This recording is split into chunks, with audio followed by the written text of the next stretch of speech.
Yeah, how's that?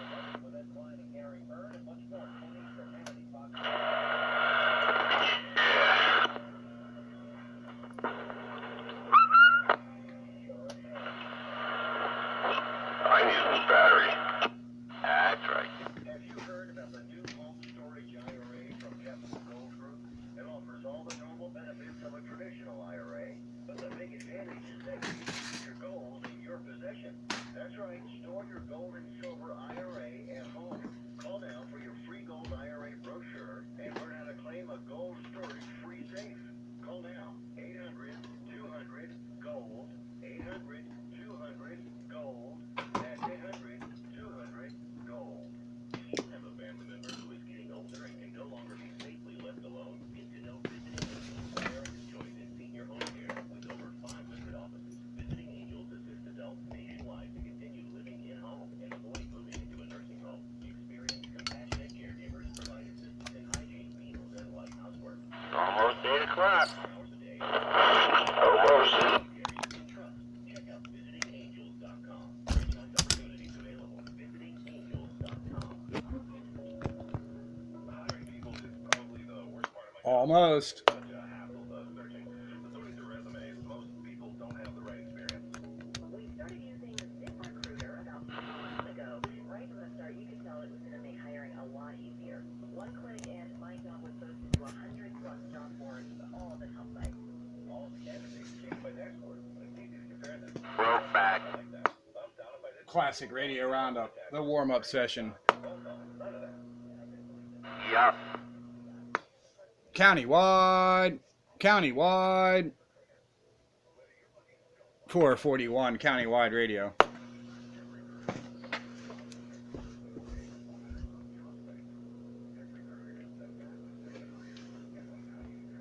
I just heard something.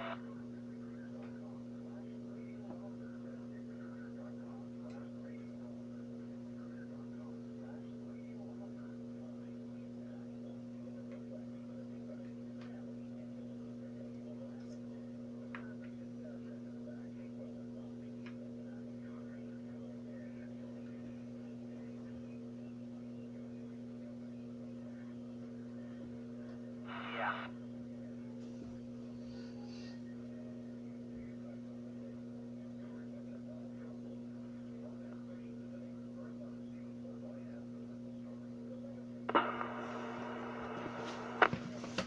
Just about time for the smoke test. For our Delaware County Roundup down here tonight, you got a copy? How about that Delco station? How about you down there, Delco CCR? Countywide. Hey, Countywide Spitfire, Buffalo Bob here. How you doing tonight, bud? Hey, top of the evening there, Buffalo Bob. Doing just fine on this end. Sounding good up here tonight, no doubt about it. 441 to Spitfire on this antique flea market radio.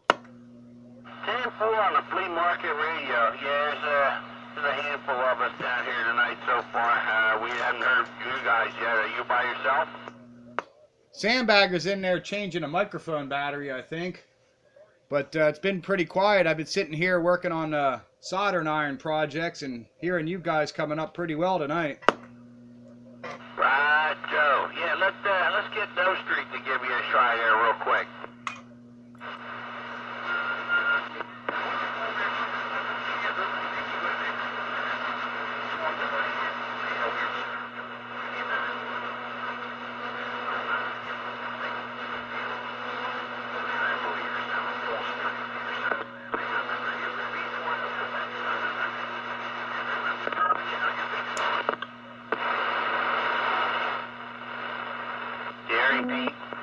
I heard something in there. I heard a station, but I couldn't make out anything you're saying. All I could tell was somebody was in there. He's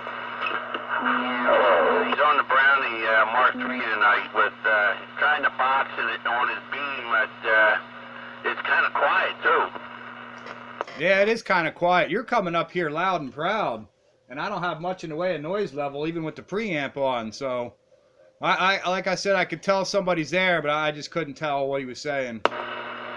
What the heck are you running? You're you're so far off frequency, I can hardly understand you. But other than that, I want to back it off here a little bit, turn the box off, and see if anybody else gets in there. All right, Pete, check it in, buddy. Classic Radio Roundup, Delaware County Edition, alive and well.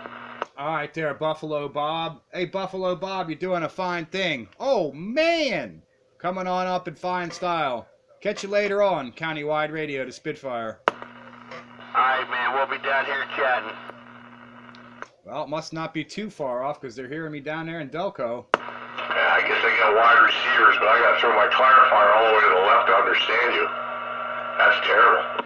Oh, well, I guess it's broke. It's just the way it is. No. What radio is that? Yeah, what? Bearcat 23. Maybe you ought to spin the channel selector around a few times, because that thing never used to be off frequency like that.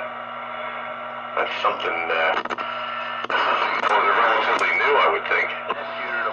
Could be not. My basement's sitting here destroying my radios, I guess. I'm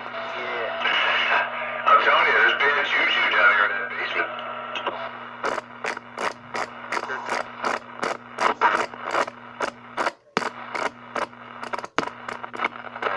What's going on here? Just trying to get this old Sears Road Talker 40 in line. Well, there was a few spins of the dial. I don't know if that's going to help or not. Yeah, I think so. No, evidently not. Oh well, I don't feel like changing radios now. Yeah, I gotta go all the way. I gotta go down here. Wait a minute. Am I off? It's not you, it's me. It's probably me. I'll take the blame for all of it. No, it's not you, it's me. We're back in center slot. I hear him better. Well, I could change if I got to, but the pickings are getting kind of slim. Hey, let me see here. Yeah, this one's a little off. Yeah, I'm pretty close. Pickings are going to start getting slim if I got to change out radios again. Let me see something here. Oh, look. My clarifier is open. It is Classic Radio Roundup. 23 channel version. I doubled with you. Go ahead. So my clarifier is open too. Over 139. 23 channel version. I don't have a clarifier, but I do have an SWR calibrate meter as well as an SWR meter.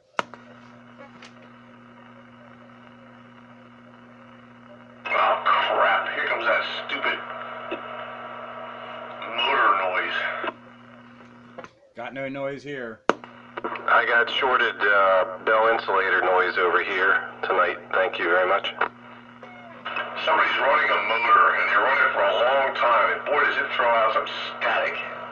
Horrible. All I hear is... Oh no! Strong, too. Holy crap tonight. Usually it's like down at S3, now it's up to S6. In the words of Renegade and Delco, oh man! Yeah, I have much stronger words than that for it. Alright, well I gotta go get a coffee. I've been busy here with the soldering iron. It's just about ready time for the smoke test. I can make it sound less by putting the noise limiter on, but it's still there on signal.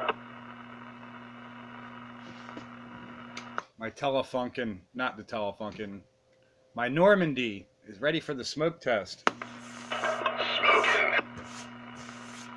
I hope the difference between .068 and .05 ain't enough to matter. I doubt it. That's the only time capacitors are super critical is when they're in the frequency tuning department. Well, then ought to be okay, because my .05 selection I've used up, so I had to use a .068. Close enough, man. I hope so, because that's the only substitutions I've had made other than from a cylindrical wax capacitor to a disc ceramic. I hope that's also not too critical on a bypass circuit. I imagine that's a safe swap too, right? Yeah, probably. Is it that the disc ceramics aren't maybe let me rephrase that. Disc ceramics have a wider tolerance than the wax caps? Is that the deal or what? I don't know. It depends on the manufacturer, and it depends on the tolerances. I mean, they're just like resistors. You can get capacitors that have a very tight tolerance, and then you can get others that can be like 10% off.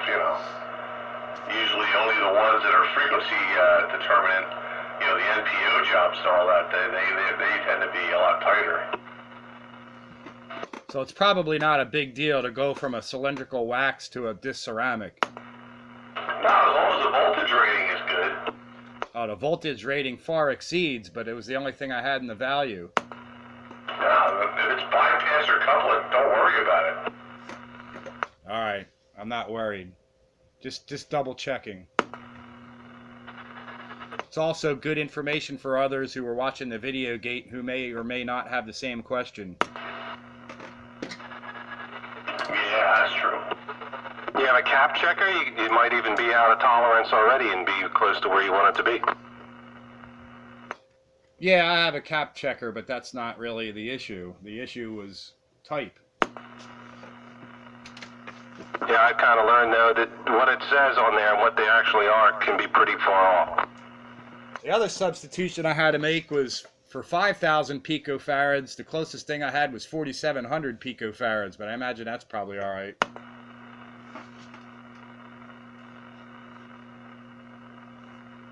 Yeah, shouldn't be a problem. Oh, my noise level went away. I'd bet dollars a donuts it'll be back again in short order. And I think that's part of the tone control, so if nothing else, it'll just change the range of my tone control. Yeah, that's probably all.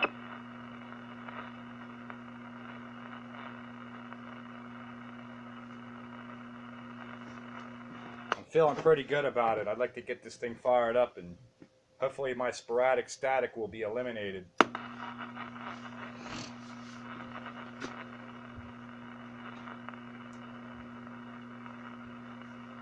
Going to get myself a coffee. Carry on with Classic Radio Roundup. The video gate is rolling. Oh, man! Rollin'. Keep that gator rollin'. Oops, see what happens? Keep that gator rollin'. 21 is trollin'.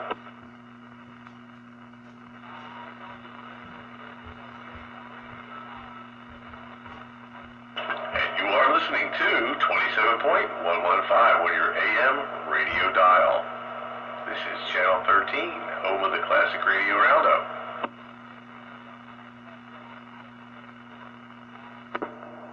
Yeah, where you can run Sears technology. And tonight's portion of Classic Radio Roundup is brought to you by PennDOT, where we pride ourselves in screwing up your journey one road at a time.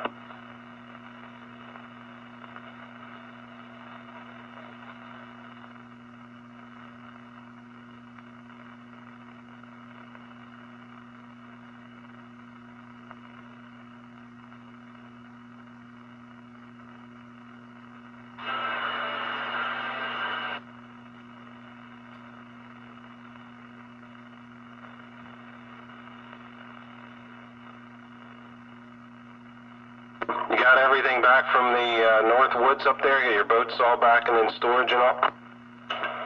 I got the boat back. Boat's in the garage. But the trailer's still open. I probably won't get to go up again for another 2 weeks or so. And I'll bring the golf cart back then.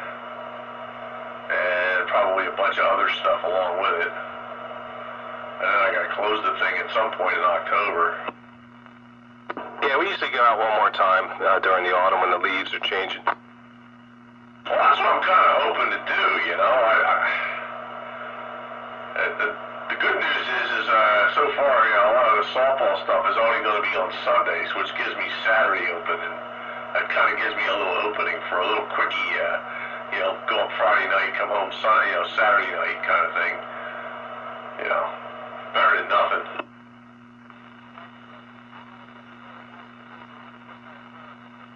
Get her done.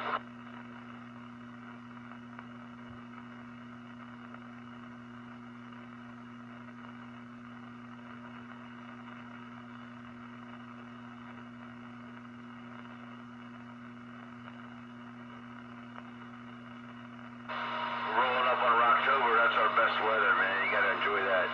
It's the best time of year to be in southeastern Pennsylvania. Hey there, Stray Cat. Yeah, it is a nice time to be in Pennsylvania when the leaves change. There's a bunch of fall foliage festivals up there. Yeah, I'm just a little afraid that this year's color show will be less than spectacular because it's been so stinking dry. The leaves are already just drying up and falling off the trees, and they're not really going to have a chance to change colors en masse, you know? Yeah, they're cooked this year, just like my yard.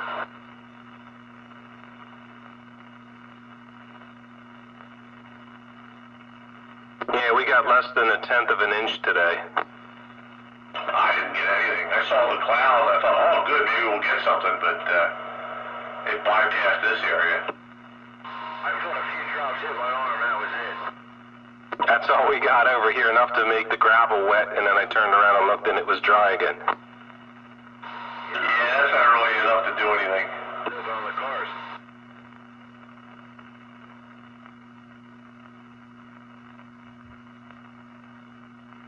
We have been watering. I left the hoses out this year, so we'll come home and, I got a little feedback with this radio, but we come home and give the yard a spritz for a couple of minutes. Yeah, I gave up on my yard. It's all full of weeds and all now.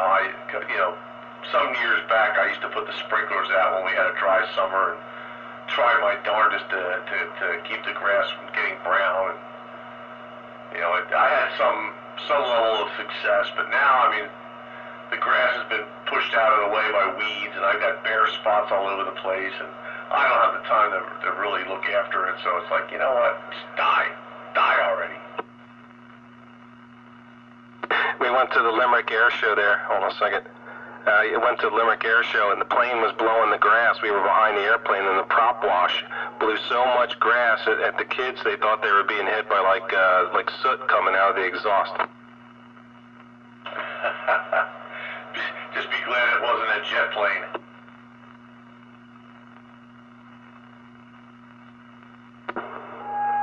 I don't know. I just can't get the feedback controlled with this particular radio. Oh, well, anyway, yeah, it was fun. So that was good, and we'll get another camp in. Be nice to hear Nitro, see if he's done any camping. You know he has. Well, he's been kind of, he's been out of the radio scene there for quite a while, so I got to assume he's traveling the highways and byways and in that party bus there and having a good old time.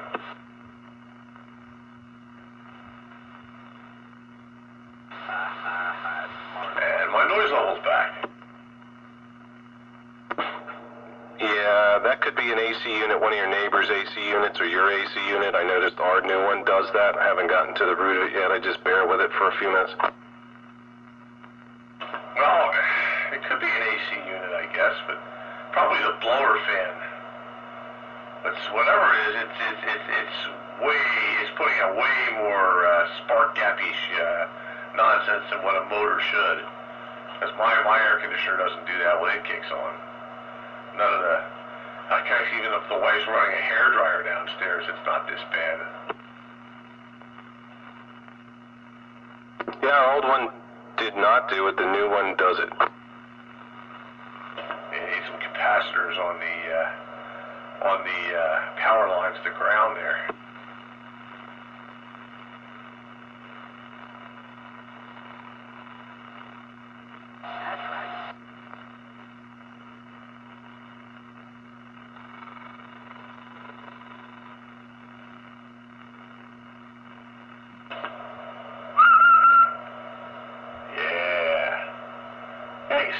Working okay. Hell yeah. What radio is it? Roger. Cobra 139. Oh, that's right, with the open clarifier. Yeah, I was pleasantly surprised to see this one was. Yeah, these all, well, I I should say all, but most of the old 23 crystal radios had, unlocked clarifiers. Matter of fact, this one's nice. It's a real easy mod to make this thing slide down a whole channel. Yeah, very wide. Stray Cat, do you remember the old Sears radios? They were like a base and a mobile all in one. This one plugs into the outlet, yet it looks like a mobile radio on the front. It's got a slanted silver face though. Negative on that. I'm not up on this stuff like you guys are. Is that the sideband 40 channel? Singers from a Radio Shack. I think one of them might work. Although I'll be good to get one of these days when I'm ready. As far as I know, it's just junk, but that's what it's all yours. Yeah, you never know. This is the 40 channel sideband. Okay, that's a common one. The preset, the crystals and all.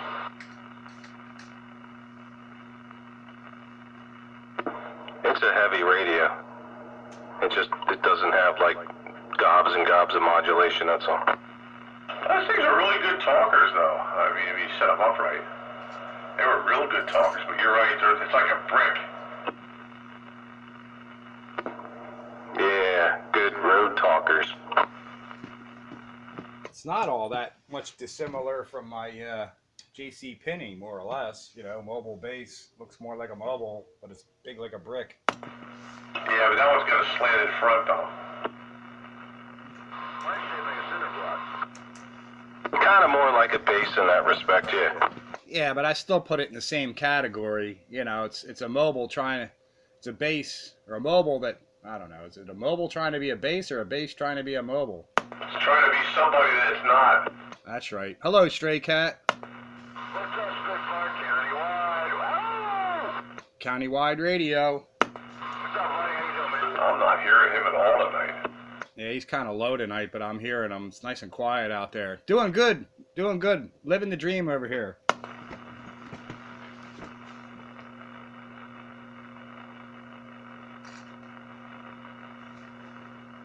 Just kicked over my whole tray of capacitors. What a mess. Capacitors. 52 capacitor pickup. Damn it, Jim.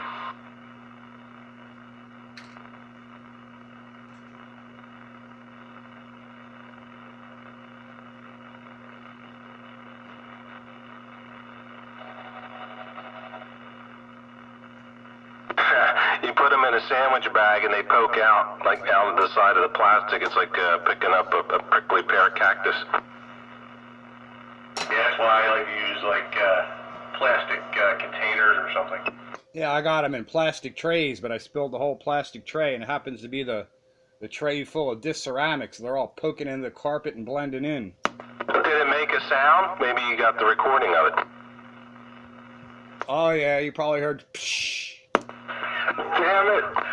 Preserved for posterity on the video gate. Yeah, a whole bunch of plastic spill kind of sound. Yeah, it's a good thing that it wasn't me, because usually when I do something like that, it's usually accompanied by a few expletives. I might have said something. I'll have to review the video gate to be sure. Yeah, better make sure that light's not on though. You'll be driving into the ditch. I saw a cute picture. It was like parent training to be a parent. And it was a treadmill, and the guy was running on the treadmill, and the person was in front of it dumping Lego pieces on the top of the surface of the treadmill, so the guy was learning to run over them. Ouch. Yeah, parent training. Yeah, those hurt when you step on those in bare feet.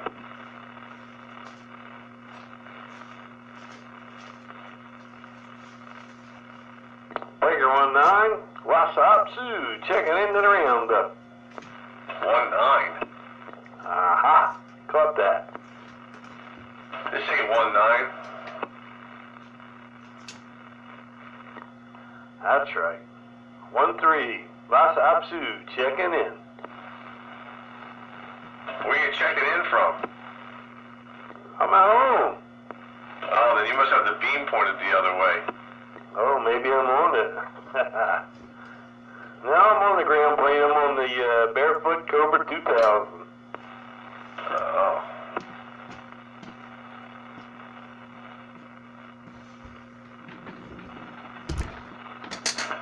this radio just has a sucky receiver in it. It may have a more sucky receiver, I don't know. What kind of radio is it? Cover 139. I'm getting enough noise level though. So I don't know. It's receiving okay. It's receiving the noise okay. Everybody seems down in it.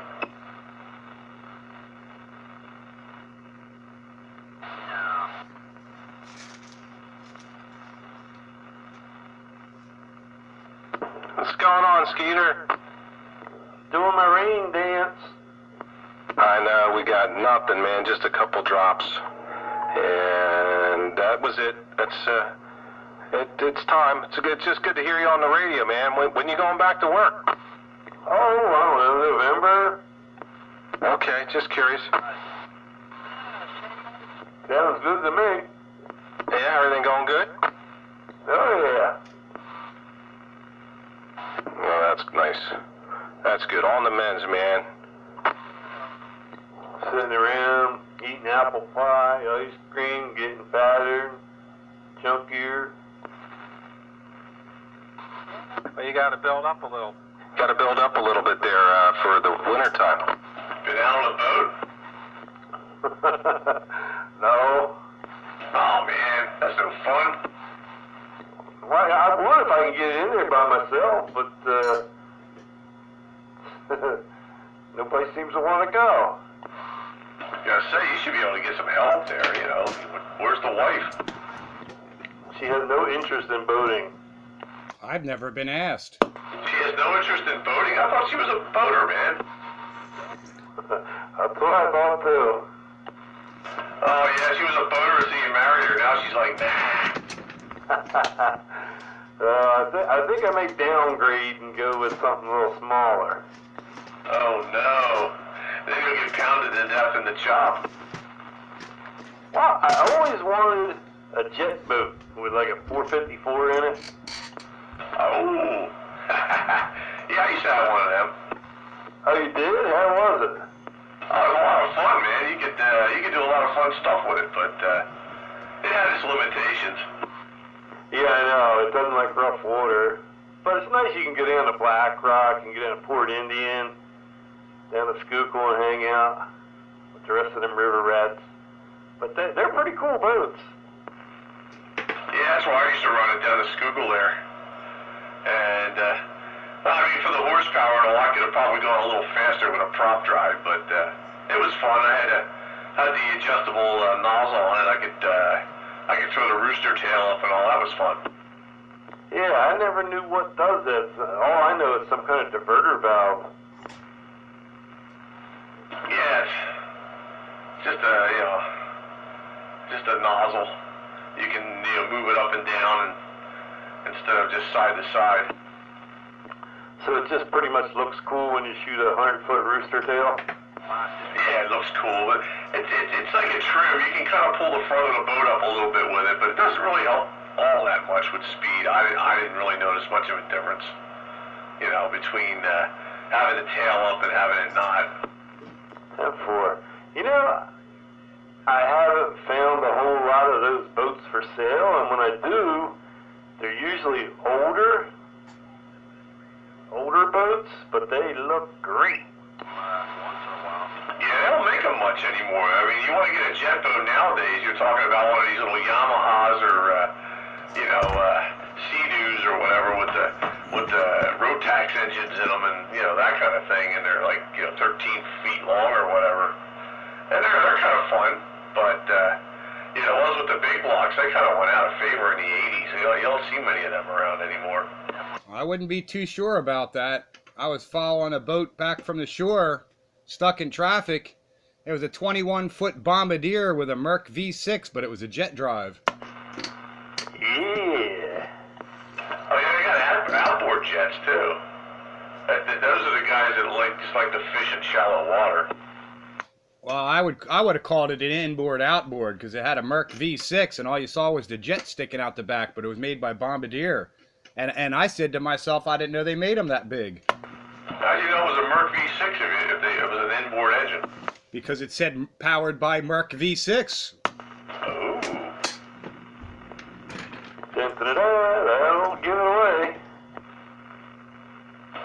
don't see many of the big ones, the big blocks with the Berkeleys on it, though, like you used to see in the 70s and the 80s. Yeah, I can say mine was a 75. I had a Tahiti. But there's still companies in California that at least up until about 10 years ago were making them. Wow, there's a lot of them out there, but I can never find them. There's a 1975, I think it's an 18-foot or 19-foot jet boat down in Charleston, Maryland.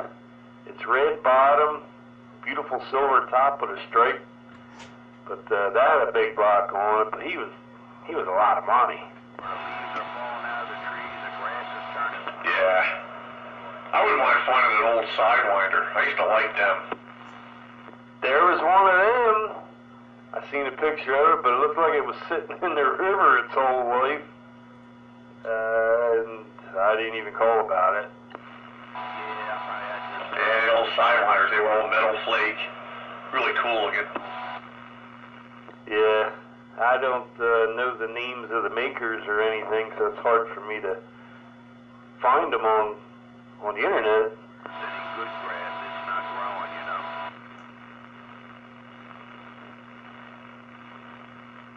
But anywho, seems like I'm the only one still wants to do some boating around here. That's a shame. That's a big shame. I know, even the kids don't kick care less.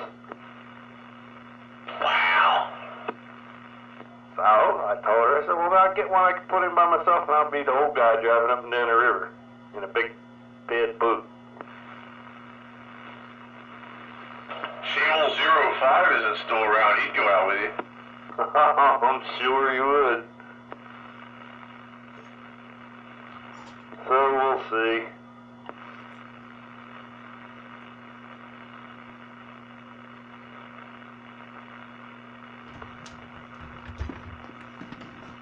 How is the maintenance on a jet drive? Pretty much maintenance free? What was that? How's the maintenance issue on like one of the big Berkeleys?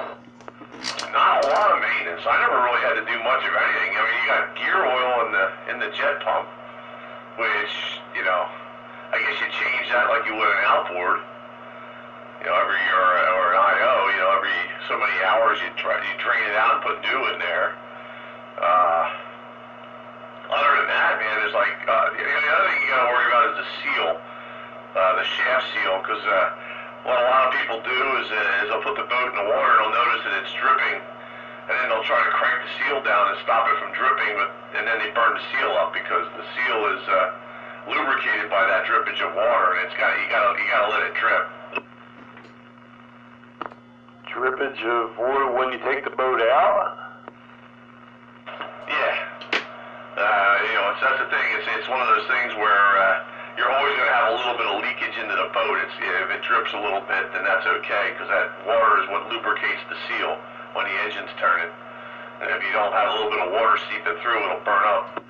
Okay, so the water will lube it up there and keep it cool.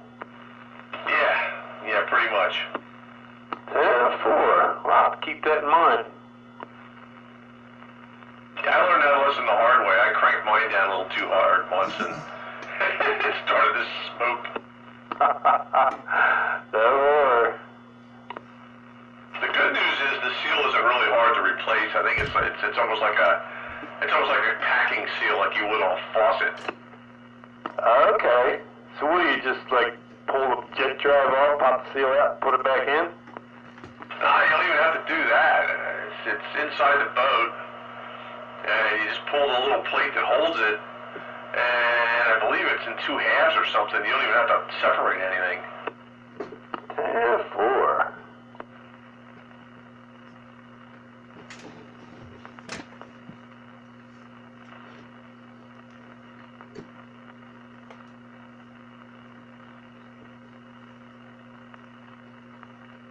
Most of the jet boats, though, I mean, the big block ones, unless you had a really blown, worked over motor, most of the, you know, like the 455s and 454s and the 460s, they were the 3 common engines. They were all running about 330, 350 horsepower. and they all did about 60 mile an hour, give or take, 60, 62. That was pretty much it. If you wanted a heck of a lot more speed out of them, you usually had to go to a much higher horsepower, and then you had to, I think it was something, there was a impeller change you had to make to the jet drive, and you could go with a stainless steel impeller, and I think there was a nozzle reduction you could do that increased the jet pressure, and blah, blah, blah, blah, blah. There's a bunch of stuff you could do to them. But. And that there, well, 62's not too bad. And you're right, because a lot of the ones I saw on the internet said 60 mile an hour plus on GPS. Yeah, that's about what they will do. 60, give or take, a mile or two each way, depending on the boat, too. Obviously, if it's a bigger, heavier boat, it ain't going to go as fast, but if you get a smaller, lighter one. The problem with a lot of the older ones, like the Sidewinders and the one I had, the gas tank, they mounted the gas tank in the front of the boat, which is really dumb because, extra weight in the front, tends to increase the drag, You want to put the gas tank in the back. And, if you could set that up, then you'd probably get a couple more mile an hour out of it. Sam 4. Yeah, I'm going to keep an eye out for one. Get this one all cleaned up and boot it down the highway.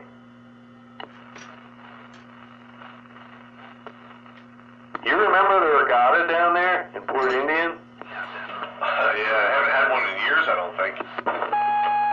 We used to go to those all the time. I used to love that down there when I was a kid. Yeah, we used to go out and anchor out there in the boat and watch it from the water side sometimes. Oh yeah, I'd hang out by the dock there and steady them in when they needed help putting them in with the crane. They put them with that big crane. I'd be out there all weekend just doing that for nothing, just to be right there with them. Yeah, I knew a girl that was in the ski club, and then once I got my boat, I was down there and with some of the river rats that I knew, and we'd anchor out and right at the edge of things and watch the races. And saw some good wrecks down there too, where the boats flip up in the air. Oh yeah. I never saw a wreck. I saw a couple of low mosts, but not a wreck. I saw a couple sinkers too. Yeah, I saw one of the Jersey skiffs made a turn, and he was ran up onto the shore, but he caught himself in time. So when you go over the Betswood Bridge down there on 422, and you look down that way, there's no dam from there all the way down to Norristown? Yeah, there's the remains of Catfish Dam. That's about a quarter of the way down, and there's like a little channel you got to stay in. And you go through it slow, and then from there on you're good. Because when you go over the Betswood Bridge, you look down there, you'll see like a big giant block of concrete off to the right. Well, that might have been remnants of the old bridge that they tore down. Okay, I mean, you look down there, it's got to be a mile down the river. You can see kind of a big block of concrete off to the side, like up on the shore. I guess they jump off it. Oh, okay, that's the remains of Catfish Dam and the lock. Okay.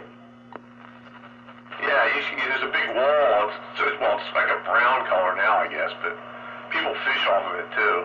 But that's right where the dam used to be. And then from right there down, that is Port Indian in there?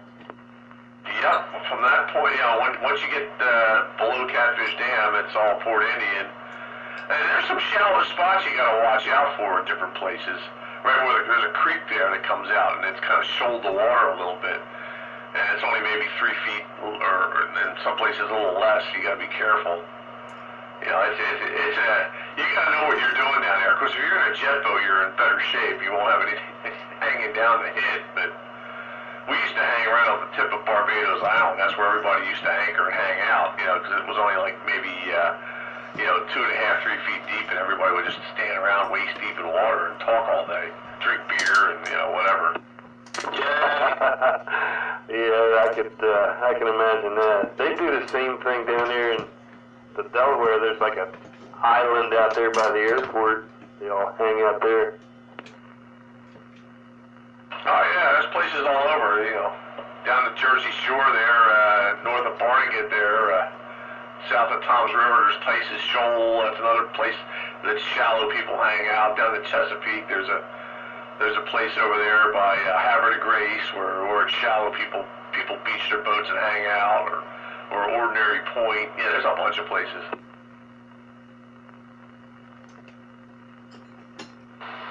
Hello, come in. Well, we'll see what happens here, but it sounded like I heard somebody way out there in the distance.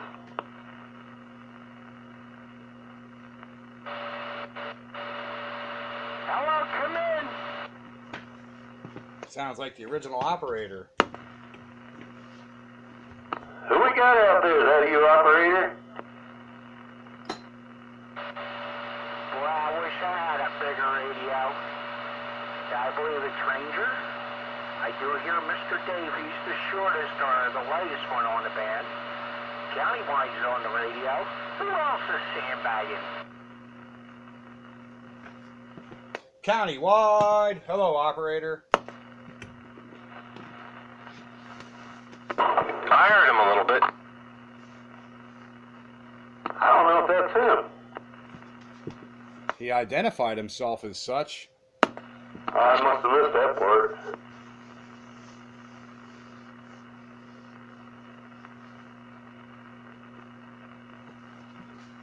What are you doing down there, Motor Puppy? We hear you up here. Well,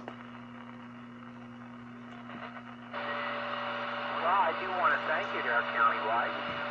I do have to admit, I do have to get a bigger radio. But good evening, gentlemen, on 27115. It is Classic Radio Roundup. You don't need a bigger radio there, Motor Puppy. You just need to get on a bigger hill. With a bigger antenna. And a lot more power. Any or all of the above. Well, fine business. I do appreciate the return. Good evening, everybody. I'm coming out right now, and I'll try some higher ground. And Good evening. I'm there. But just don't wait on me. Still How you doing, Bear? I'll talk to you later. Yes. Respectfully, as a gentleman, I will yield and stand by. It was a day. Living the dream. Yeah, living the dream. And hoping it doesn't turn into a nightmare. Did he say where he was at all? No, he did not. He just said he wasn't on high enough ground.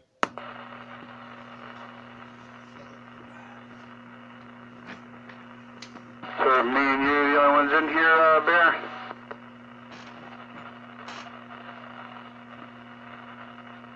Hey, Sandbagger. Yeah. Are there any of those type boats up there where you're at? What, up at the lake? Yeah, like the older jet boats. I'm trying to think. I don't recall seeing any this year or last few years. That doesn't mean they're not there, but I don't see them very often. Usually, the guys that have the fast boats are all cigarette-style IOs. Not too many. And like I say, I see some of the smaller jets up there. You know, the Yamahas and the Bombardiers and stuff like that, the Sea-Doos. But I don't think I've seen any big block jet boats. Well, not necessarily big block, but at least a small block. How would one handle that lake up there? Tell you the last time I had that. Well, see, I took mine up there years ago. You know, mine was an 18-footer, and when the lake got choppy, it used to bounce around quite a bit because it wasn't all that heavy, and it didn't have a lot of freeboard. You know, it was a low-profile boat.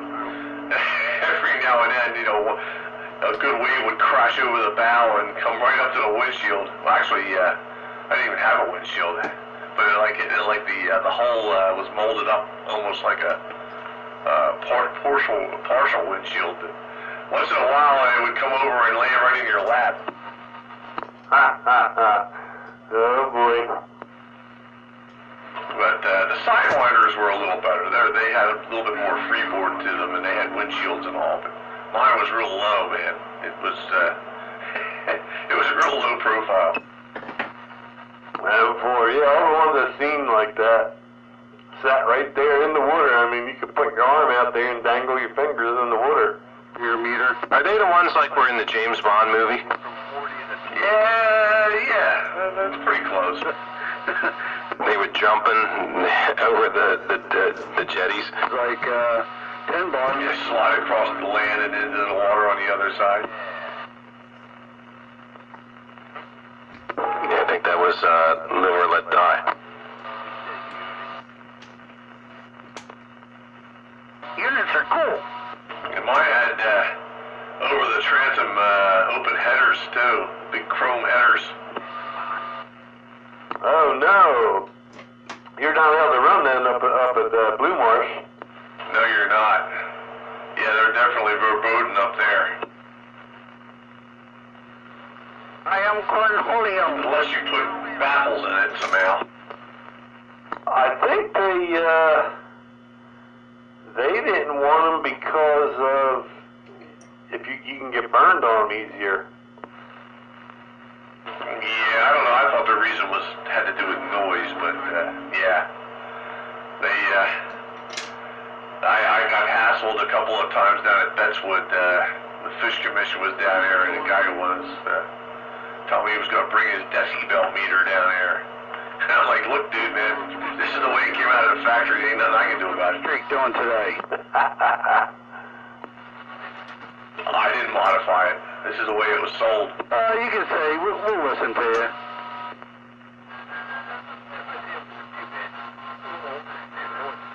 So it didn't have any baffle to it? Nah, no baffles at all.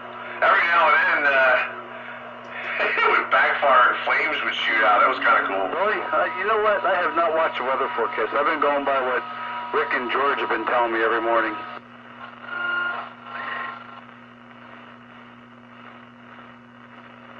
They've been my AccuWeather. They've been my Don Thompson.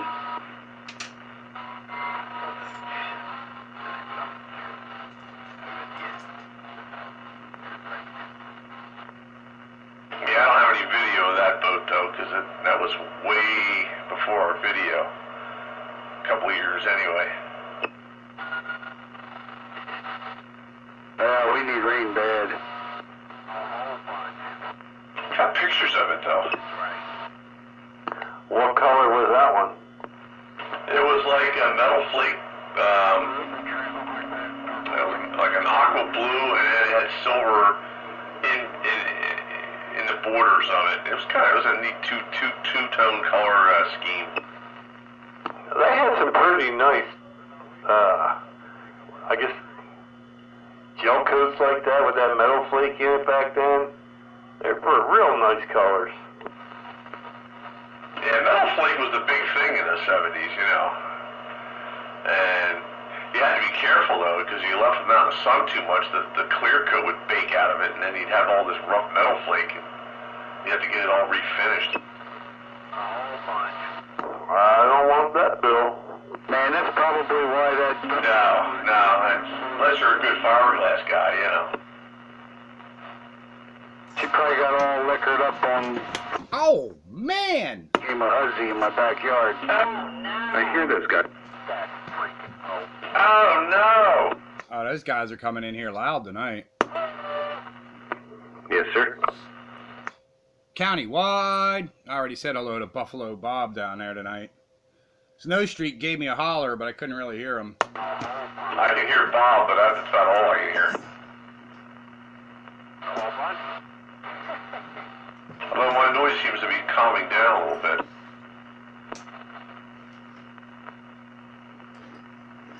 You got no points?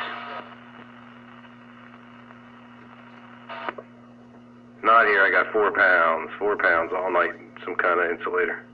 Oh well. You can just pray to the radio gods, give an offering once in a while. I'm trying to think which radio I can switch to that has a better receiver at some point. You should see these disc ceramic capacitors I took out of that radio. I've never seen it before. They're all cracked. The shell is all cracked open, like they dried out and shrunk or something. Did you peel one open like an oyster? No, I was going to take a picture, but I don't think it'll photograph very well.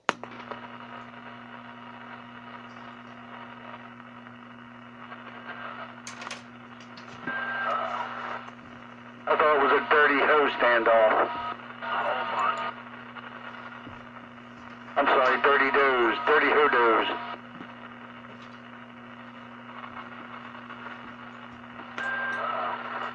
Has anybody heard from Cameraman? Has he been around? And it's not a whole bunch, it's a hoe bunch. I'm sure he's sandbagging, but I haven't talked to him. I haven't heard him in the longest time. Oh, I'm at Burger King. $2. Yeah, you gotta go to the Burger King.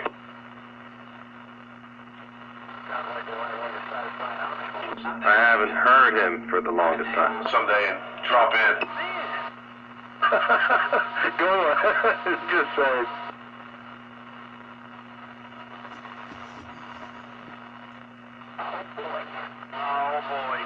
I'm listening to Romper Room. Yeah, Romper Room.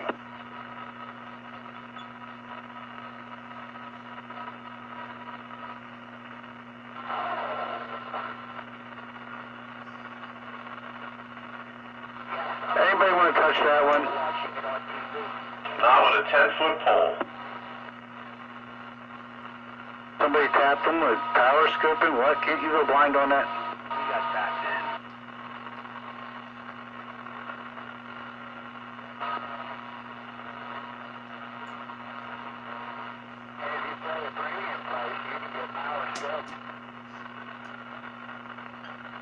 Just don't use Pinocchio's nose.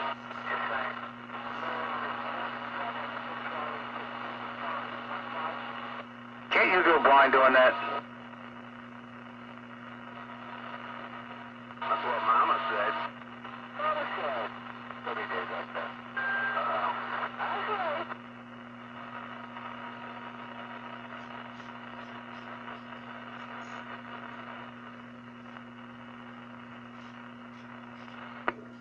It's hot in here. Where's that cold front? I'll settle for the air conditioner to kick on.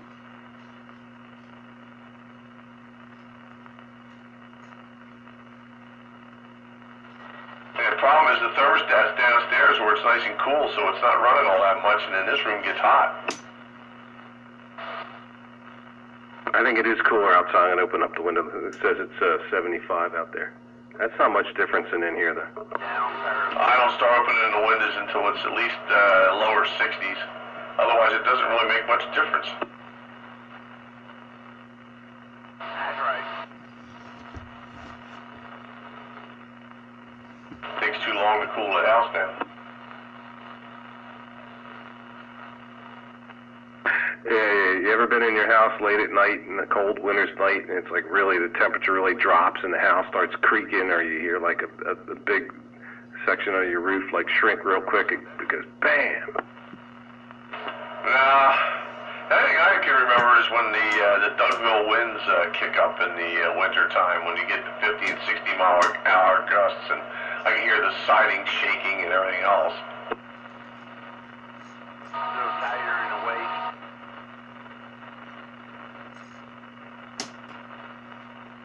Just saying.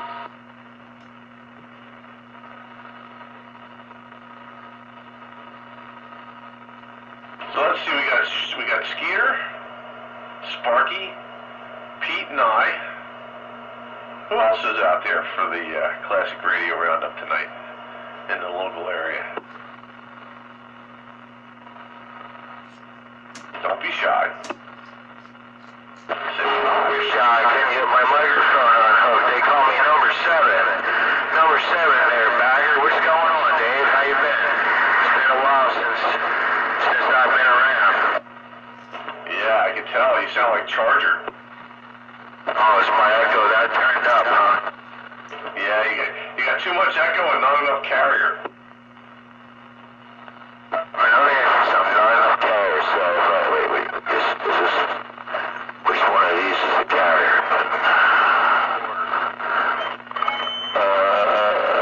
This one. So if I move to this mode, what did that do, Dave? Dave, tell me what that did. You sound horrible. You sound like you're on sideband. Alright, so it works better here is what you're saying. You need more carrier. Power's gone. I gotta turn the radio up. Just got them two VRs inside. One for the low and one for the high side. I didn't get to that yet. I finally made everything work today. Everything. I was having a problem. I couldn't make any of my meters work. I couldn't get it to key up. Nobody could hear me. You know what happened? What happened? I put one of them stupid antique right angle plugs on the back of the Galaxy, and the sun hit it, and it melted the insulation right out of it. Must have been made in China. Now this is one I've had for years and years and years. I guess that RF didn't like making that hard right turn. I didn't like it at all. The sun beat right down on it, because I got my radio, I had my radio on the dashboard, and the coax was right behind there, and then I had a towel over it. But that coax used to get, I put a thermometer on the radio, it was on, half of the radio was 150 degrees some of them days. Hopefully you're talking. Yeah, you definitely need more carrier though. It's all fuzzy and you're splattering like 3 or 4 channels each way. You sound like a skip station. Alright, if I turn my box all the way up, the variable on my box, did that help or make it worse? Sounds about the same, really. Alright, so tomorrow when I got some time, hook the watt meter up, open the radio up, and it's, one of them's at like 1.5 watts, and I think the other one's at 2.5 watts. I gotta turn it up to about 4. Run this free pill with 4 watts. Yeah, this is the general, the U.S. general. It's not even a general league. Before they were the general league, it was just called the U.S. general. It's got an American flag on the faceplate, and it's got 2 swords across it, and 5 general stars. Yeah, I know the carrier needs to be turned up. I mean, your peak signal is awesome. I mean, you're up in the red, but like I say, it's all fuzzy because you don't have enough carrier. I understand. I'll take care of that tomorrow. I thank you for your diagnosis. That's what I needed. I needed somebody that knew what the hell they were talking about to tell me what I need to do. Because I've been listening to other people and they're not quite sure to tell me the right, you know what I mean? Quiet. Yeah, I know. Somebody would be telling you you're off frequency or something, but no. This thing's locked. You know, there's no way to adjust the frequency on it. Yeah, your frequency's fine. It's just that you've got a whole lot of swing and not enough carrier. I'll turn it up tomorrow, don't worry. Yeah, you're operating right in that knee area of the Class C amplifier, and you're partially in cutoff, and that's why it's all fuzzy. Well, you know, I talk up on that other channel in the daytime with my friends out that way, and, you know, people, and I call that channel, that's the Class C channel, and I do a lot of blowing off at the mouth and bad mouthing and acting like a moron, and I just want to make it known that when I refer to my friends here on Channel 13 and my locals, this is the Class AB1 channel. That's how I have it rated, and that's how I tell everybody. This is the Class AB1 channel, and that's the Class C channel. Therefore, Yeah, well, that's because we all run Channel 13 radios down here. right, we're up on 32, so we figured we'd get away. You know, we didn't want to be another one of the typical assholes. Channel 12, Channel 13, Channel 14, Channel 15, and Channel 17. You know, we wanted to try and get away from everybody. I hear you. So we can run our Class Cs, Rager. Hey, man, run what you brung, I guess. You know, I'm a classic operator. Unfortunately,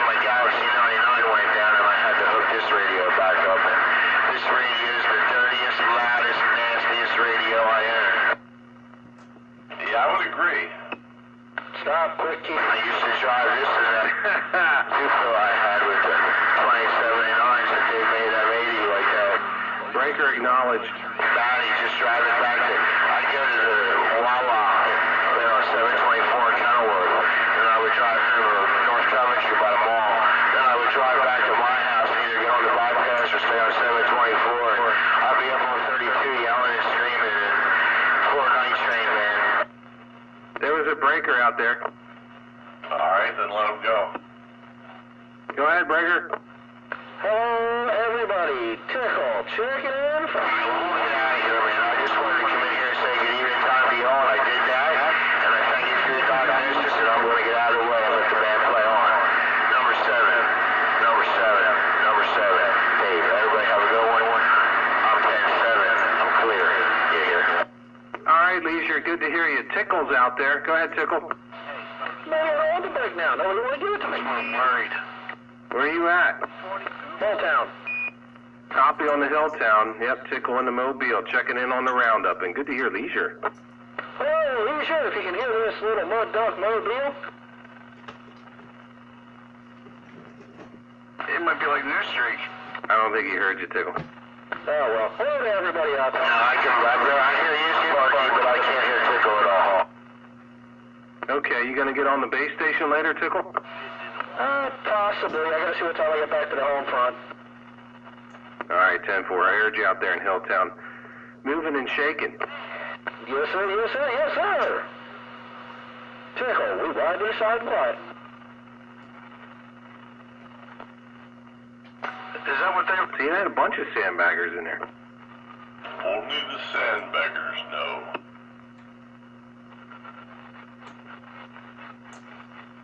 And I'm 20% deplorable. 20%?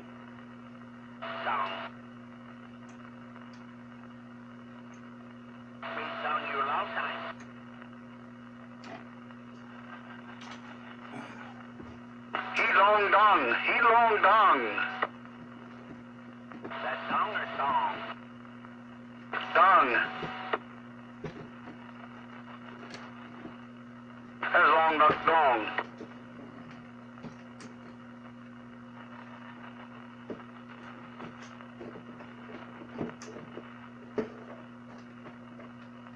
That's pretty good. That's like 10 check-ins, a dozen check-ins maybe now.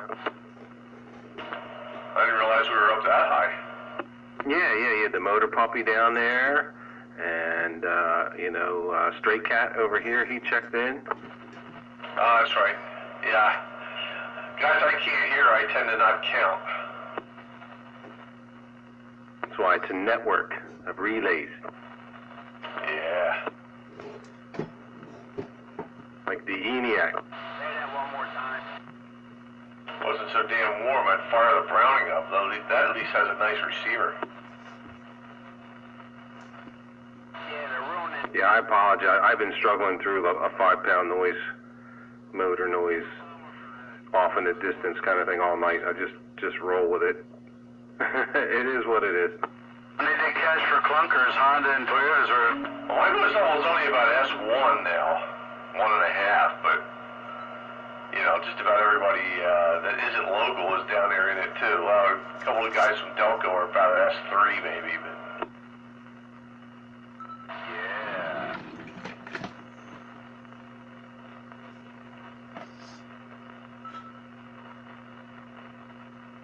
Yeah, I don't think this radio impresses me as being the best receiver. How's the audio on the receiver? Are you running the stock speaker? You have an external speaker in there? They should have a stock built-in speaker. I mean, the receive audio is not bad. I wouldn't, and the transmit audio seems to be okay. Audio-wise, it's great. I don't think the receiver is all that. I don't know. It seems to be one of them maybe a little bit more on the noisy side. I don't know. I'll have to hook up a different radio to compare. Well, it is that halfway point on Classic Radio Roundup, and I did change radios. That other one had just a slight feedback issue. I guess I didn't have enough ferrites on that sucker. Yeah, you're right. It is 9 o'clock. 2 minutes after 9. So maybe I'll grab another one from the pile here and see how it stacks up against this one. Yeah, it's not a powerhouse in the audio, but I've been hearing everything you say, you know. It sounds clear and clean. Yeah. Let's see what I can grab next here. I'm still thinking about the cash. Yeah, it wasn't tinny. It had some bass. It just didn't have that extra octave. That's all. That's what I tell when I'm listening to it. I mean, it's not tinny or nasally or anything. It seems to work pretty well. Although I suspect this might even sound better with a +3 on it. But it's good to go. Yeah, if I didn't have this noise mixed in, it would be better. You get the cash to get the slot. It's not you, it's me. No, it's me. I was just gonna ask, where's the Ranger at? I checked in earlier, but I was kind of busy. Yeah, I heard you say, yeah, it's not you, it's me. No, it's me, it's not you. Might have some side benefits to it. How you doing, Sandbagger? Cooking, cleaning. Oh, I'm doing fine. Cutting the grass. Laundry. Cleaning the pool. Cutting the grass. Tuning you. Time to switch videos. I'll be back. Keying the microphone. Were you around, Ranger, on Sunday when the flying breakfast was happening? Did you have some low-flying planes? Is that what that was going on? I was wondering because I thought it was because of 9/11. Did you see some military prop planes coming in? There was a few. You know what? They were really low. Yeah, well, they were doing flybys. The tower there, well, it's funny, there's no tower. The office it was saying it was allowing them to do flybys, not really land, but, buzz the field. Really? Yeah, because I was wondering why they were so low. I thought it was because of the 9/11 15-year thing, and I was like, wait a minute here. It was good, man. I took my boys up there. They got the helicopter ride and had a good breakfast. It was fun, man. It was fun. We were saying earlier, we got in the tail wash of the props on the military plane, and my kids got bombarded with cut grass, and they were like, they thought they were getting stabbed. There you go. Yeah, I thought I heard that. I gotta adjust my microphone here, so I'm not, there we go. I think I need a little more carrier. Yeah, let's do it this way. There we go.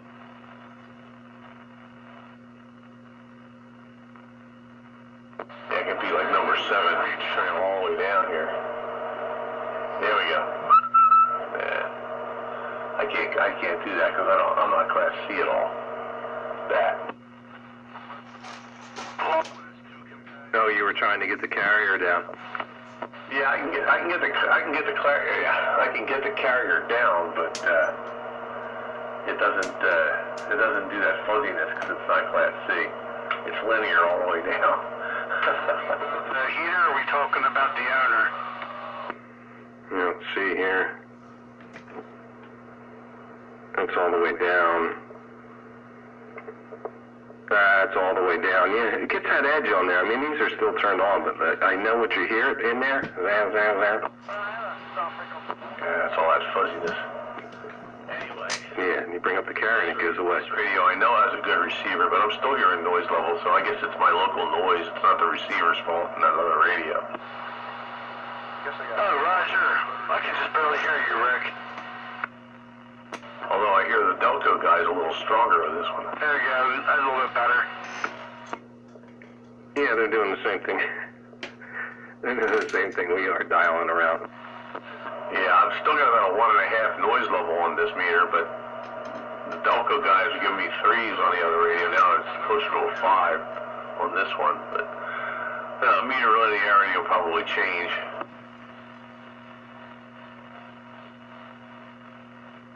Actually, I can hear your radio even when it's turned off.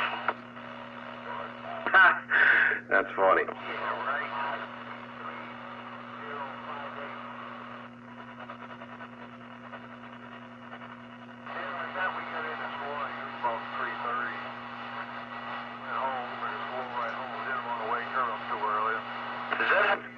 And I got some truckers coming through. This is a call. When it rains, it pours. The Delco guy, he made me laugh. He said he was talking about his buddy's radio, you know, is it loud or whatever, and the guy's like, I can even hear that radio when it's off. Yeah, I guess if you're close enough. You can hear it when the radio's turned off. Or like 05 would do, he would do the mean time between failures test and just leave that puppy on, baking. Yeah, until the tube got gassy. I come in a bunch of times, man. I must have been like right at the end of the peak, because I would come in and he'd like lock it down, and it would be like for like 3 days. Well, nah, I don't think he would. Not normally he would lock it down for that long. That was usually somebody was putting the bush boogie up there in French Creek or whatever. You always say turn around. Oh yes, it has a crack in it. You want me to fix it? There's a hole in the dike. Hey, it was kind of like you're like, why? And then for a second you thought it was cool, and then you come back and it'd still be on. You're like, it's still working. Kind of cool, but kind of not cool. Yeah, a little Barbie girl in everyone's life.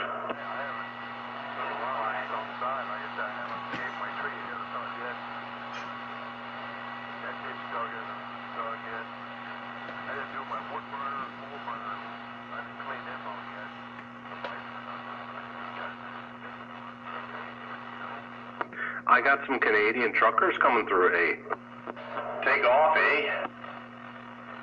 Getting the wood stove ready. Do tell, do tell. Yeah, I mean, yeah. Well, Canada, up in Canada, you have June, July, and winter. I remember up there many nights, like your nose, your nostrils. If you came outside and you went like that, your nose would stick together, freeze together like the nostrils. Yeah, that's never fun. Yeah, it's about when it's like 10 or 5, 7 degrees. Yeah, it's Canadian summertime. That's the kind of temperature like you throw that boiling kettle of water up in the air and it turns to steam. Yeah, it freezes right in mid-stride. And Scooby won't even water gate you. You guys are on the gate, it's up here. I guess Pete's still working on his Normandy because he's not saying a whole heck of a lot.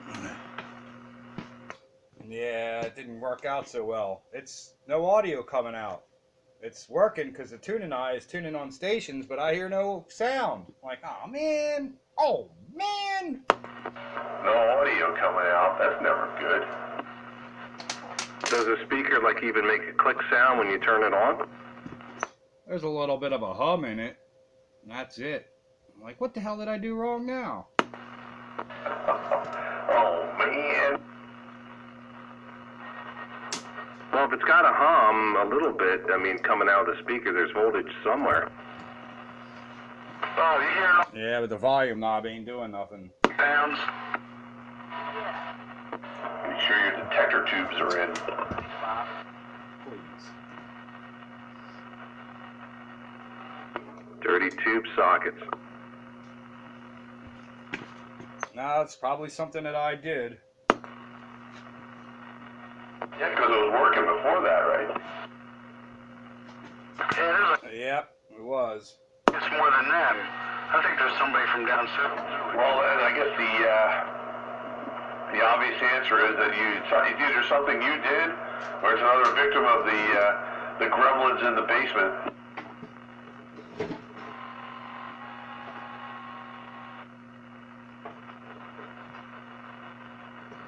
Bad juju or pounds tonight.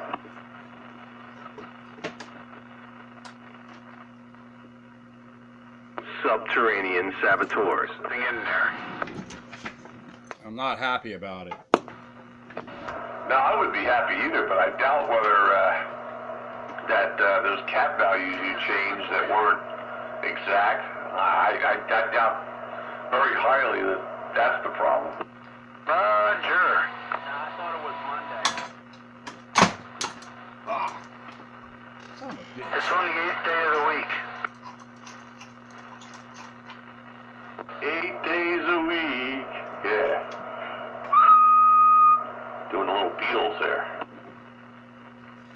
Scooby's working on something too for daytime hours, like a cookout or something.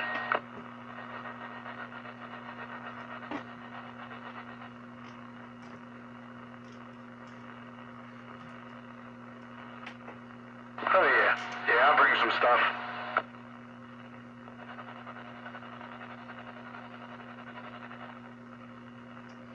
I don't know, it's in early stages, I think. Yeah, wait till you hear from him. Hey, don't go show.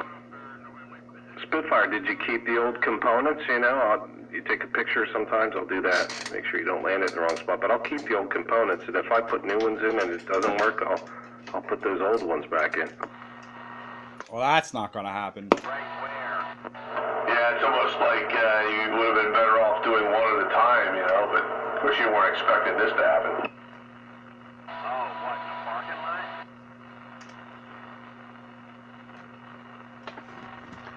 Yeah, one at a time and turn it on.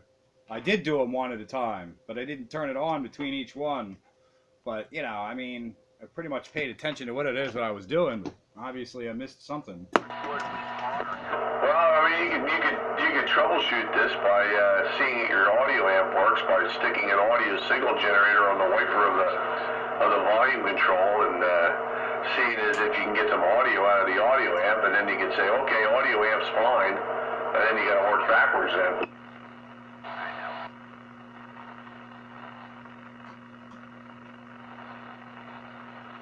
Break out the 455 kilohertz generator and inject it in the IF, and you know.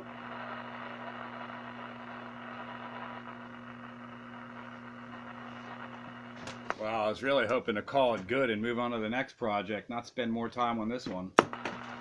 Yeah, well, you know, it's Murphy. Murphy was hanging out with me yesterday, so I guess it's your turn.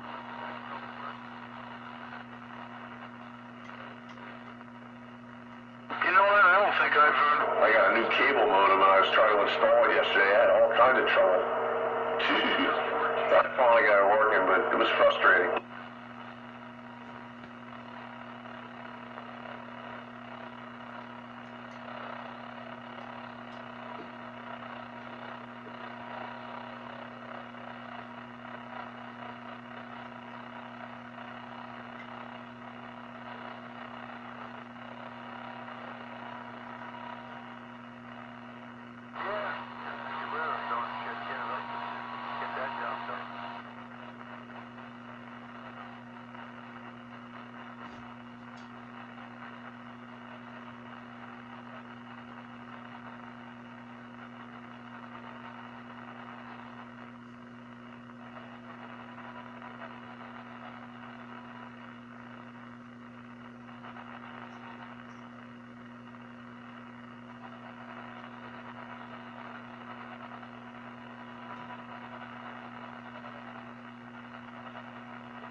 Happy.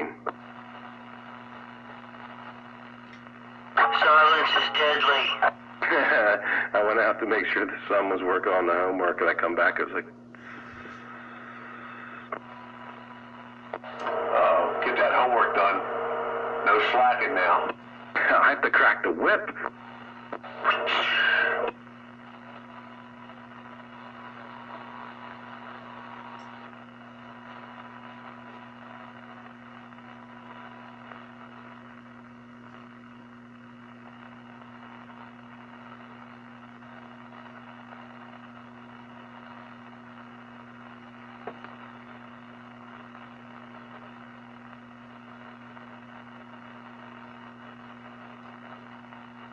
Yeah, homework is never a fun thing to do. Most kids don't want to be bothered. I don't know, my son, he just goes to it, man. I never liked homework when I was a kid either. Originally had an 8 horsepower, but we put a compressor motor in it. Yeah, they be cutting into my business time. Yeah, it's coming. Yeah, it was cutting into my radio time, you know. All up in my business. Here. We just get it done usually pretty early after dinner type of thing. That's right. He did that, but now I think he discovered something else he missed or whatever. Be right back. Aha. Photo.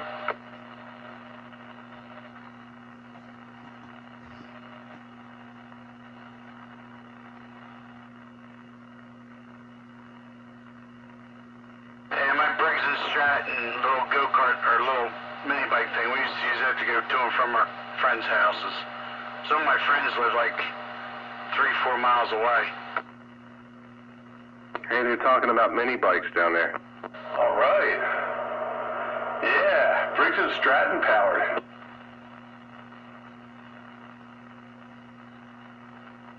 Powered by Briggs and Stratton. Man, that's a hell of a haul. We have a go-kart with a Tecumseh 6.5, I think it is, 6.5 horsepower on it, and a constant variable transmission on the CVT on there. It's pretty fun. Not much suspension. The tires are the suspension. Oh, you got the variable belt clutches. That's what my golf cart's got. Yeah, it's got the big balloon ATV tires on the back, but cool smaller ones in the front, and the fronts actually do have like little 3-inch spring on there. Yeah. That's what makes me scratch my head, because the golf cart's got a 11 horsepower motor in it, and it's got the clutches like that. Yeah, I can only get about, when I bypass the governor, I can only get maybe 20 mile an hour out of it. I can remember with a go-kart like that, bypass the governor, I could probably get 30 or 40 out of it. Yeah, a lot of it has to do with the weights and the shapes of those arms in the CVT clutch. I even had a QA Honda 50. Yeah. Well, the other thing too is the tires on the golf cart are only 18 inches. And I imagine if I had 23s or something on there, it'd be faster. Final drive ratio and all that. And it was during a time where the police were like really hot when you're driving on the road, so you had to be really quick. Yeah, when you have one of those CVT transmissions, it's like a lot of it's like 75% almost of your horsepower, is matching that clutch to the torque curve and the horsepower, and you can get those set up pretty good, man. You have to change the weights and change the springs. It's like a whole other dimension. Yeah, well, the secondary does the control because it senses load, and the more load, the more it squeezes that pulley closed and drops it down in the lower gear, more or less. But when the load lessens, then the primary can pull the belt lower into the secondary, and you get more speed. Yeah, I think the biggest common clutch I had was on my 1978 LT Gray. That was a Artie Cat LT Gray 5000. That had a big giant plate on the clutch side there. It was pretty cool. That was a rocket ship. What in the backyard that was, Yeah, there are guys that modify their golf carts. There's some crazy stuff. I'm on a golf cart forum on the internet. Some of these guys can get 30 mile an hour, 35 mile an hour out of them by going to bigger tires or changing the differential gears in them. Because they're normally they're like 12 to 1. They change an 8 to 1, and you can get some speed out of them then. They just lose their hill climbing ability.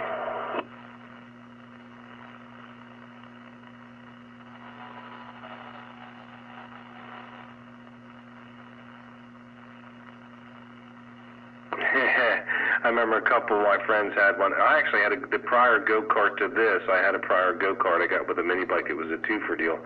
Had the centrifugal clutch. That thing would glow like red hot and would barely make it up the hill out front.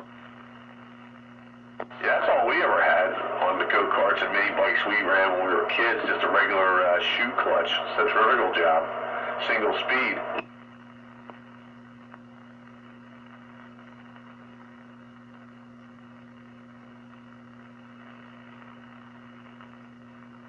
We never had any problem though with 3.5 horsepower Tecumseh engines on a mini bike with a centrifugal clutch and go all over the place with one of them. Yeah, you're not forgetting the Fred Flintstone effect. What, going up the hill? Yeah, you'd be pushing that thing with your feet half the time. I don't remember having to do that much unless it was a super, super steep hill. For most of the hills, that thing would fly right up the hill.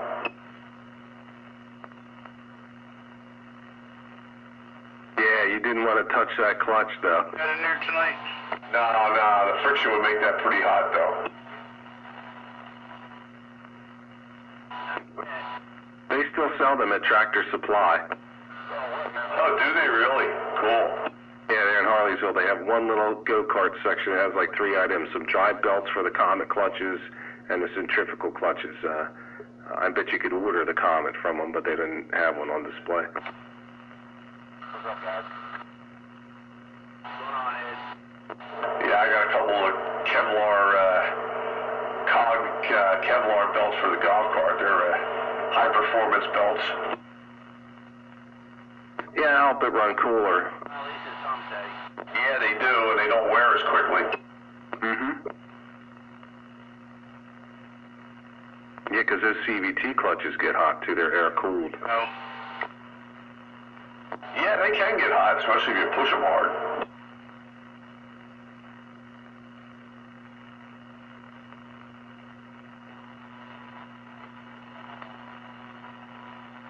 There was a Chrysler car I drove, RX-8 or something. I forget the name of it. It's like a 4-door, sporty-looking, compact utility type vehicle. You can get it in 4-wheel drive. I think you could get it with the turbo, but the one I had was just a fuel-injected 4. I had a rental for 2 weeks with a CV clutch. It had like 2 speeds. Is basically how it felt to me, that particular setup.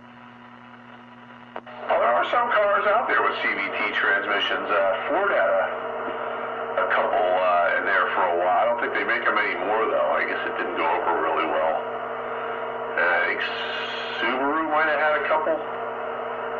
But, I don't know. I guess they just don't seem to be able to implement them correctly in cars, or maybe people just don't like the feel of them because the engine's like going at a constant RPM and the car's increasing speed, and One helps to get the other, though. Yeah, this is true.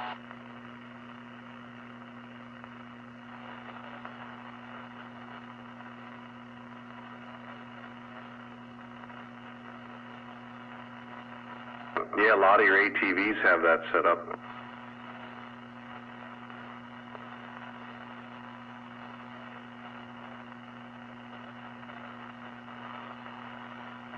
I had an ATV that had that. It was a Polaris 300 Explorer. Had a 280cc engine in it, 2-stroke, live axle, and a CVT.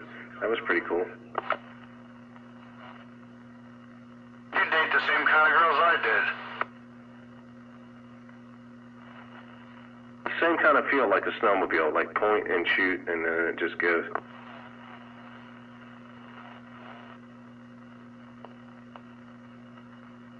Get down on the ground.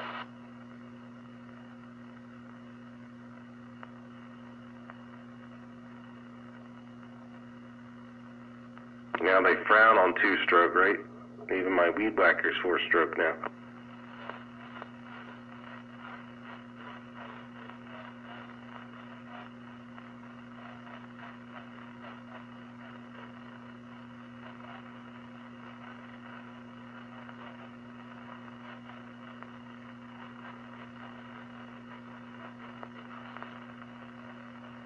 Oh yeah, definitely cool.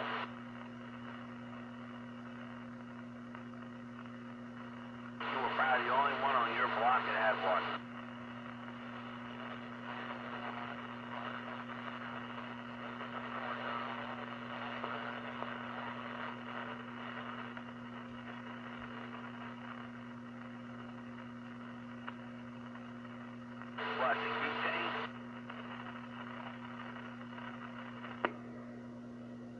Classic Radio Roundup. Where are all those other sandbaggers out there? Pounding sand.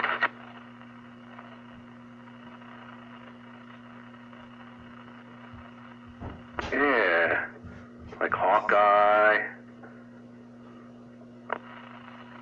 How's this radio sound, Sparky? Really good. Not too loud? No, it sounds real nice. This be the 148 GTL 10-4. Oh yeah, what mic you got on there? Trucker Series. Trucker Series, that's cool. Yeah, it matches pretty good. All you're gonna hear is trucker, trucker, trucker. That's what made me think of that. I think I found my problem. Glad I took pictures. I referred to my pictures and it looks like I hooked a cap up to the wrong place on the volume knob. So soldering iron's warming up and we'll see if we can make a change. Did you find something? Yeah, I took pictures and I hooked one cap up to a wrong terminal. So we'll switch it to the right terminal and maybe that'll be the problem. Oh yeah, that's a coupling cap? Yeah, that very well could be. Good thing you took pictures, that was smart. Oh yeah, I took pictures of the underside before I started work, referring to the pictures, and it looks like one capacitor, a 5,000 picofarad, I hooked up to the wrong terminal on the volume tone control, and if I hook it up to the other terminal, maybe that's the right one, and that might be my problem. Because it is receiving, you can tell by the tuning eye. Oh, okay, that's got a tuning eye. I was going to say, how do you know if you're tuning in the station or not? But, okay, so you can see the signal on the tuning eye. Yeah, that's right. So I know it's probably that. Let me let the soldering iron warm up, switch the terminal, and hopefully that's the problem. Yeah, make sure all the voltage bleeds off those filter caps so you don't get zapped when you're poking around in there.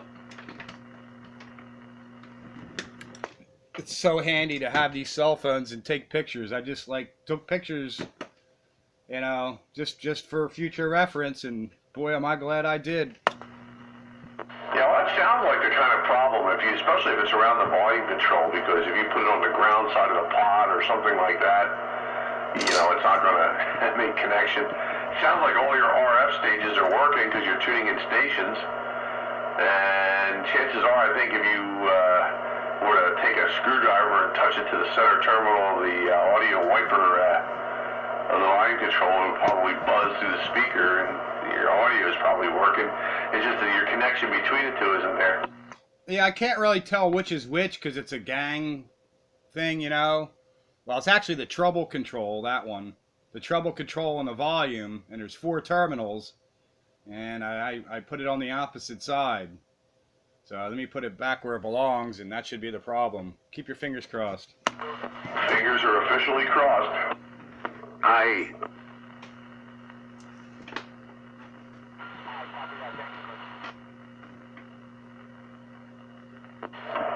.115, your radio repair station. Where we repair not just CBs, but any old tube radio. Even if it's sat on your desk for the last 30 years. I love these tabletop tube radios. Love them. Yeah, they sure do sound good.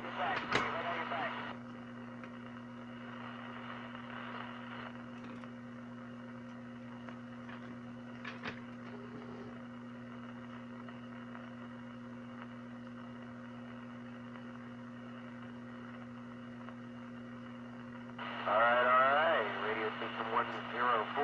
Uno, zero, cuatro.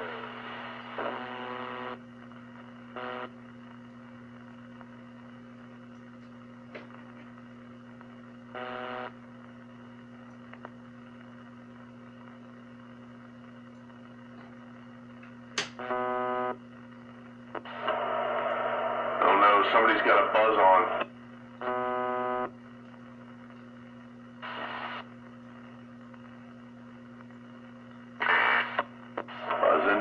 Buzzing.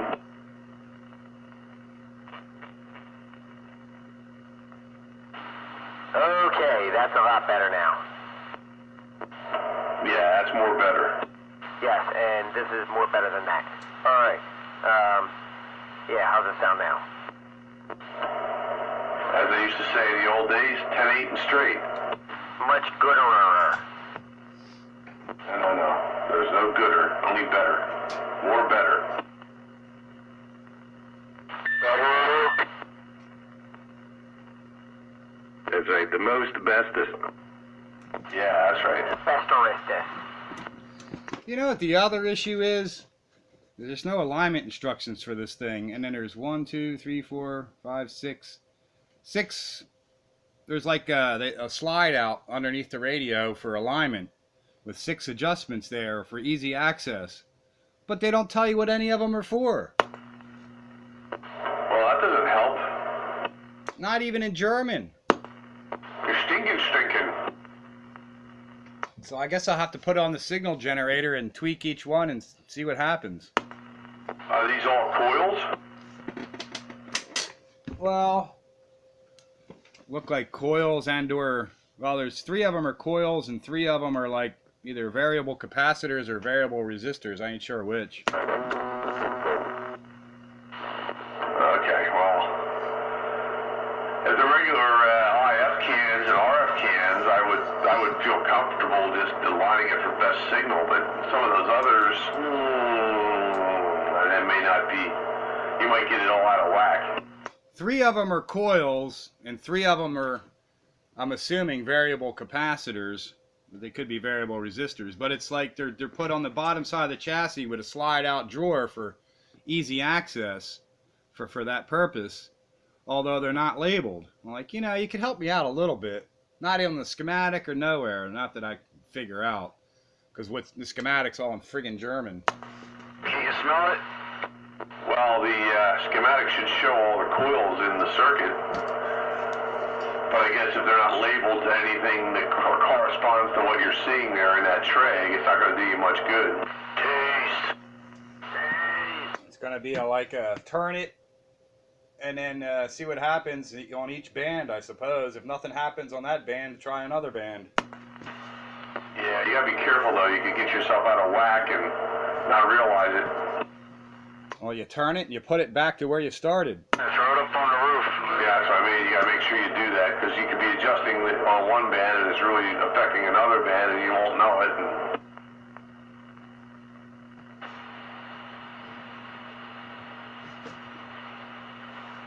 Well, if it was easy, anybody could do it. That's right. That's why you get paid the big bucks.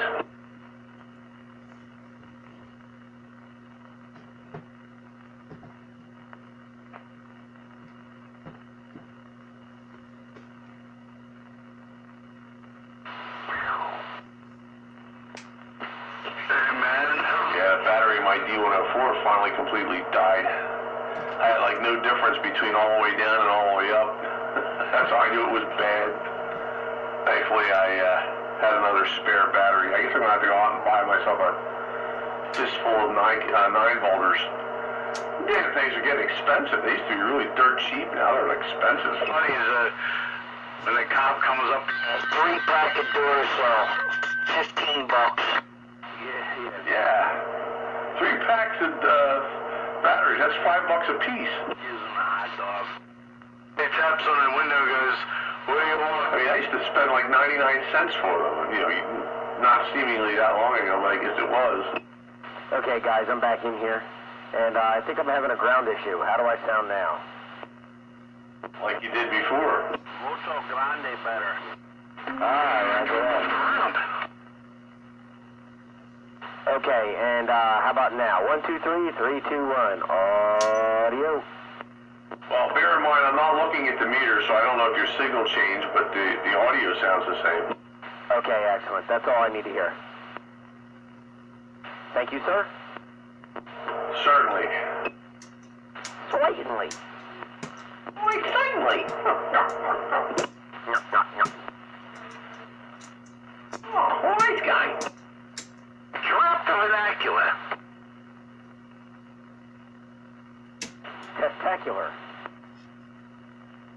Testicular. Who's talking about testicular? Nah, I'm saying my radio is now sounding testacular. Testicular. Oh, balls.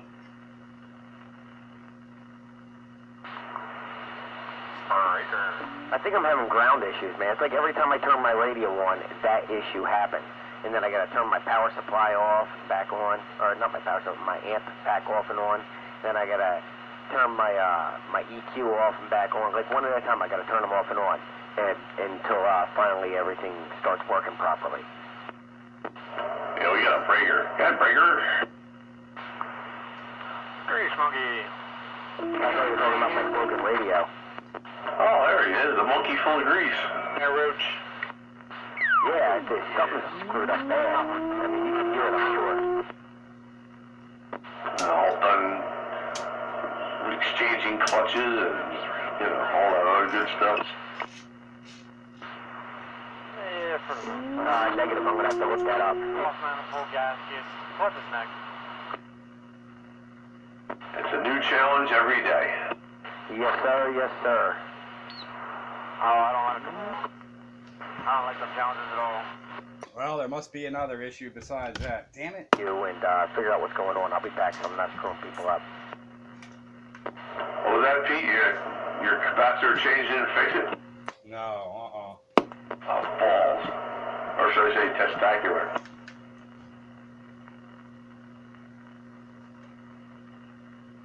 This radio is testicular. Well, you would look at the miswire and see if it caused something to backfeed. Balls.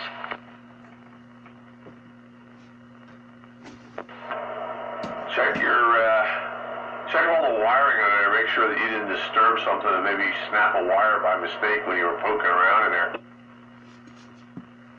That's the first thing I did. Okay.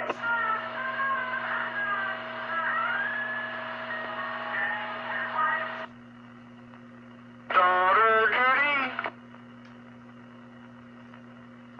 Oh, man. Wrong Rashrow. His boy Elroy. Get a Jetson car as my ringtone. His wife. That doorbell will live in CB infamy. What doorbell? The Jetsons doorbell.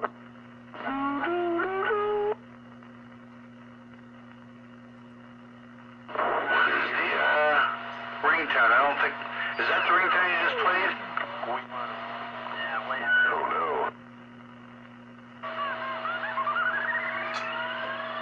We can't be squealing. Yeah, my SWRs are whacked out. That sounded cool. Yeah, buddy. VSWR. You hear me, Sparky? Yes, sir. Wow, not bad for a gutter mount antenna. Yep, no problemo. Yeah, single gutter mount whip on the old gutter. That's what I had, man, right in the center. I centered that puppy right up there on that Audubon Hill. Yeah, this is what I used to run for the first 4 or 5 years I was up here. It's like the cookie sheet. It's doing pretty good for a gutter mount. Well, that are like 45 and Yeah, that's interesting. Jetson song. I'd say you were in the gutter. Oh, my mind might be. Alright, guys, I'm back in here. And now it should sound a whole heck of a lot better. Well, I'm glad you think so. Well, I don't think so, but I'm hoping. Oh, wow, you can hear me on this too? I can hear you. Wow. You're just above my noise level, but I got you in there. Not bad for a gutter mount antenna. Yeah, I think I'm just gonna switch radios. This thing is like messing me up, man. I'll be back. Yeah, Roger, right on. You know you check that SWR like holding just a carrier, right? Yeah, even without, well, as well, I put my amp on high, and my SWRs are almost at 3. I put it on low, and it's about 1.5. So there's something wrong in my amp. No, dude, don't worry about 3. 3 is not bad with the amp on. If you're 1.5 without it, you're okay. Take a deep breath. That means you're putting out spurs. Yeah, I never have this issue, though. I mean, it rarely goes above like 1.5, 1.6, somewhere in there, regardless of my amp settings. Don't worry about it.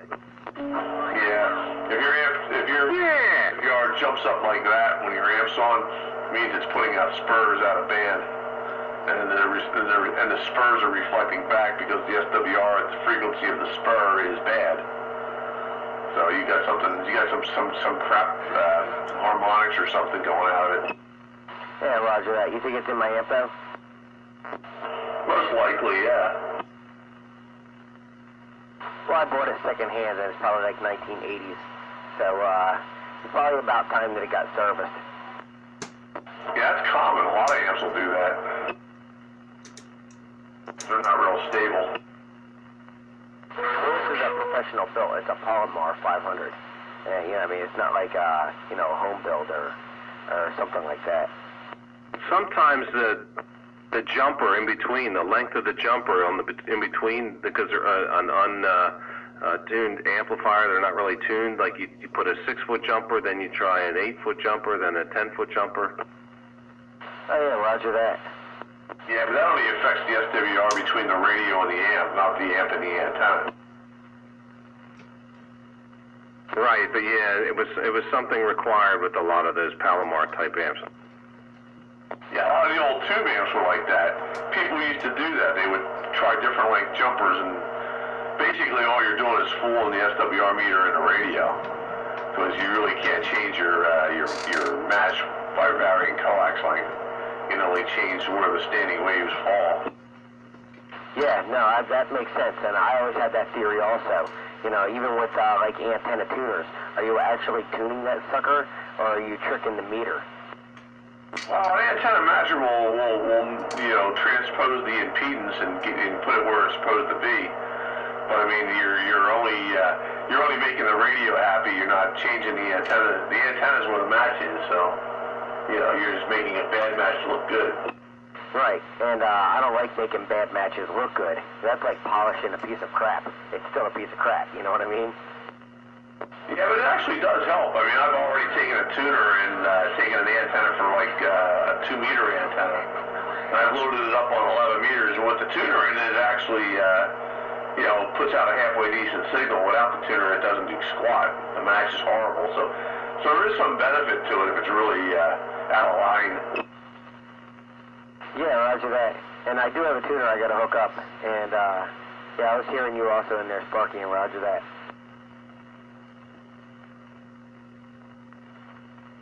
I'm going to switch radios anyway, just to see what happens here.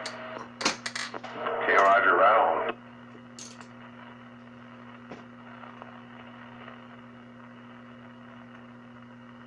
I had a real bad match on a scanner antenna one time. Yeah, I remember that. Discone. Well, we fixed the problem since. Yeah, you put a real antenna up. I put 2 antennas up. There you go. 2 antennas are better than 1. You need a backup. Always got to have a backup in case one blows down. Or blows up. That's funny.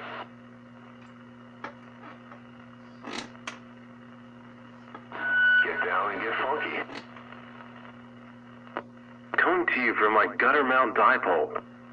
Not even a dipole. It's a monopole. You give me a 5 down here. Yeah.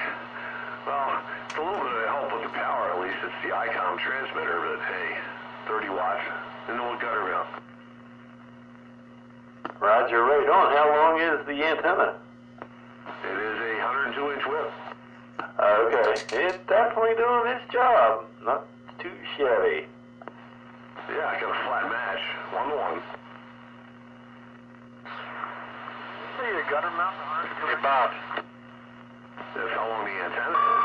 That's one more switches and the heavy duty ones from MSJ. Yeah, right there sounds good. Right when I put one in, that was 1.6 on the SWRs. I put it in and went down at 1.2. Yeah, perfect.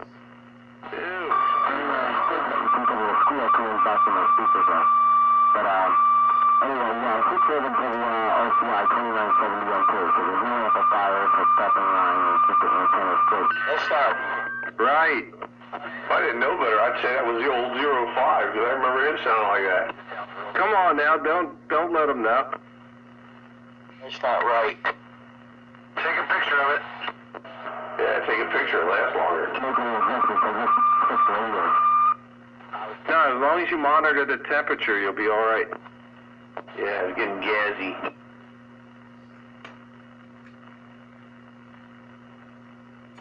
That is right.